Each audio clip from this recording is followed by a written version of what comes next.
आत्मा जो शंकराचार्य जी हुए हैं प्रथम, उनका एक बहुत बड़ा योगदान है, एक बड़ा उपकार है। उन्होंने बुद्ध धर्म के प्रचार को रोक दिया। चीन में हुआ था बुद्ध धर्म का प्रचार, पूरा चीन नास्तिक हो गया। कारण क्या रहा कि महात्मा बुद्ध जी ने जो परमात्मा से राहत पाने की पूजा की विधि बताई, वो शास्त्र विधि को त्याग कर मनमाना आचरण था, जिस कारण से आध्यात्मिक लाभ किसी को नहीं हुआ। अंत में 1000, 2000, 4 या 2500, 3000 वर्ष तो हो चुके उस महात्मा बुद्ध के जन्म को, क्योंकि आदि शंकराचार्य से पहले उनका जन्म था। उस समय तो बुद्ध धर्म बहुत प्रचार यानी चरम सीमा पर था।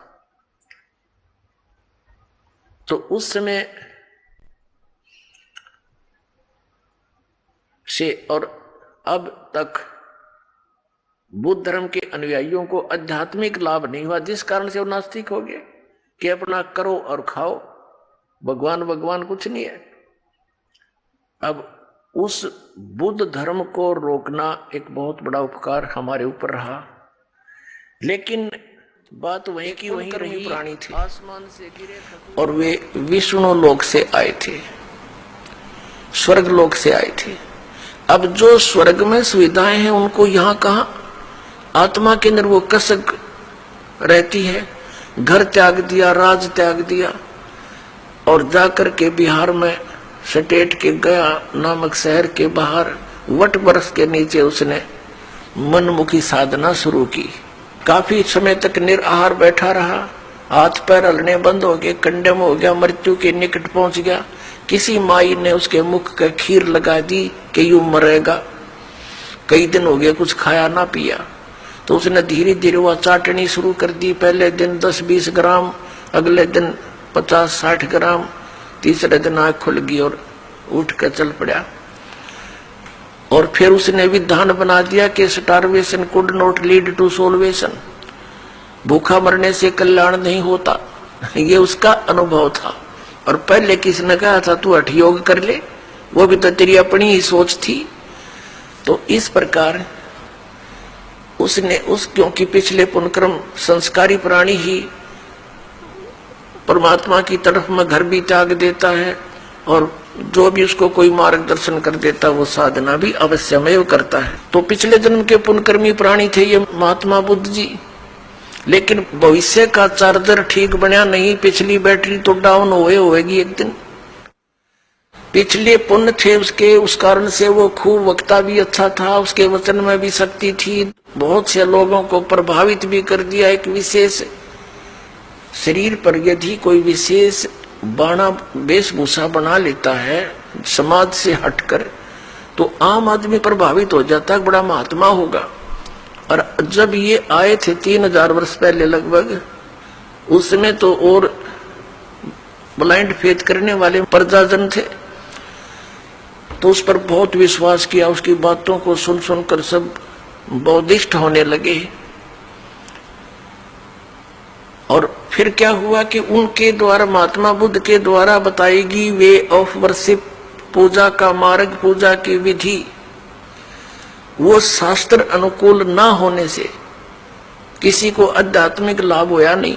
आकर चलकर 100, 200, 400 वर्ष के बाद सब ने ये मान लिया कि भगवान है ही नहीं, अपना करो और खाओ बस। ये है कम्युनिस्ट सिद्धांत कि कोई भगवान नहीं, ये अपने आप बनता और बिगड़ता है, कोई कुछ नहीं आप रहे, जीव अपने आप ऐसे नष्ट हो जाता है, भगवान है ही नहीं। ये तो चलो उनके सोच है, बाकी यथार्थ ज्ञान इससे बहुत भिन्न है। उस समय महात्मा बुद्ध के अनुयायी थे, और महात्मा बुद्ध बहुत अच्छी आत्मा का व्यक्ति था, प्राणी था, स्वर्ग से ही सीधा वो मनुष्य जीवन प्राप्त किया था उसने। अब क्या होता, जो इंसान स्वर्ग को छोड़कर यहाँ जन्म लेता है मनुष्य का तुरंत, क्योंकि पिछले घने पुनकर्मी प्राणी होते हैं, उनको ऐसा एकाध के साथ ऐसा घटना घटती है, तो उसको जो सुख स्वर्ग में था वो यहाँ हो ही नहीं सकता। राजा भी बन गया, लेकिन आत्मा में शांति नहीं, तो राज भी त्याग दिया उसने और फिर जंगल में जाकर तपस्या करने लग गया। गया के अंदर एक वट वृक्ष के नीचे हठ योग करके बैठ गया।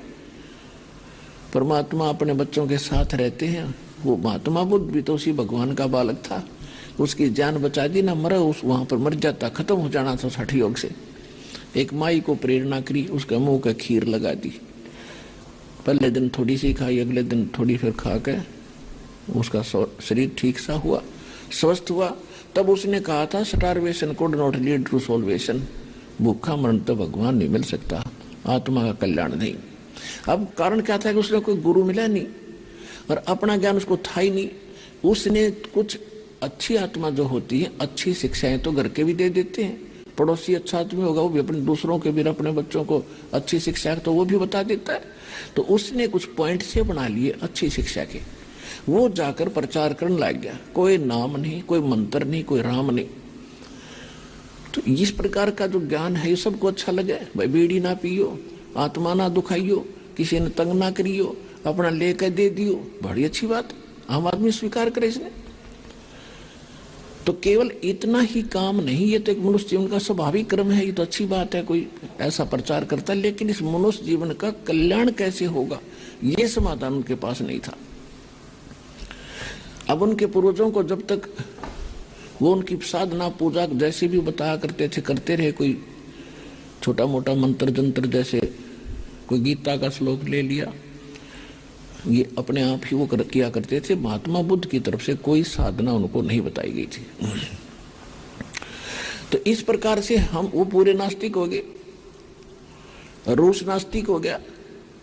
अरब नंबर भारत का था जहां भगवान के बच्चों का विशेष गढ़ है, जहां विशेष आत्मा प्यारी परमात्मा की शुभ कर्मी संस्कारी पहले से इस क्षेत्र में रहे हैं। वैसे हमारा किसी ये देश तो हमने आप बना लिए। पहले भारत कितना बड़ा था, पूर्वी पश्चिमी पाकिस्तान, अफगानिस्तान, बलूचिस्तान और तुर्की तक, इराक, ईरान तक, गजनीव तक, ये सारा भारत था। अब हमने यह सीमा खींच ली, हमारा यू भारत हो गया। नहीं, पूरी पृथ्वी परमात्मा की है, पूरी पृथ्वी पर परमात्मा के बच्चे हैं। हमने एक दूसरे के साथ बड़े प्यार से रहना चाहिए। जब ज्ञान आपको होगा, काल हमें बांट के, हमें मजहबों में बांटा, हमें सीमाएं बनाकर लड़ा लड़ा कर मार रहा है। हमने कुछ सोचना पड़ेगा, कितने दिन के लिए रहोगे आप। आज एक सैनिक हिंदुस्तान में और उस पाकिस्तान के साथ मरने मारने को खड़ा कि ये मेरा देश है, और उस बच्चे की मृत्यु हो जाएगी जो बड़ा होकर के वो मनमान पाकिस्तान में जन्म हो जाए, क्योंकि हम पहले इकट्ठे तो थे, संस्कार मिले जुले, और फिर सैनिक हो गया तो हिंदुस्तान का नहीं मुंह कर लिया अगर कि किसने मारूंगा मेरा पाकिस्तान। तो यह भूल लग रही है अपने। हमने नेक नीति से रहना चाहिए, जितना अच्छी तरह अपना उसी में सब्र करो और भगवान ने याद करो, वहाँ चलेंगे इसी लोक में जहाँ सीमाएं कोई नहीं, किसी चीज का अभाव नहीं। तो इस ज्ञान से बहुत सारा मिलेगा आपको, और ये सच्चा है, किसी डोम भाट का बताया ज्ञान नहीं है, ये गॉड गिवन स्पिरिचुअल नॉलेज है, जो हमारे यहाँ व्यवहारिक जीवन में भी हमारे को ये साथ देगा, सहयोग देगा, हमें सुखी करेगा, जीने की राह मिलेगी और मोक्ष भी मिलेगा। ये दोनों काम होंगे इस परमात्मा के।